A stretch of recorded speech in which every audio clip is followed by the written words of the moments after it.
में तेरी जात से दुनिया का भला है। दुनिया ही नहीं दीन की भी तुझ पे बिना है।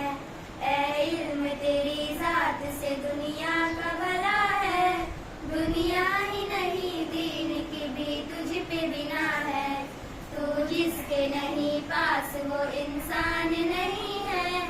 इंसान को शरफ इल्म से खालिक ने दिया है। तू है वो खजाना कि जिसे तू नहीं हासिल।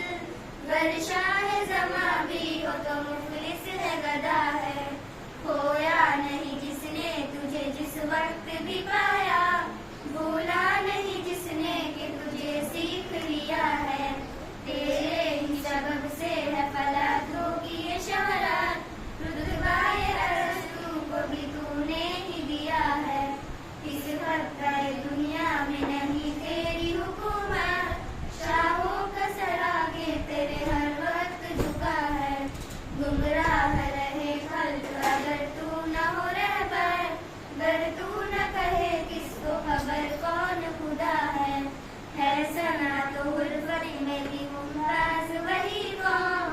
सौ जान से जो तेरी अदाओं पे फिदा है।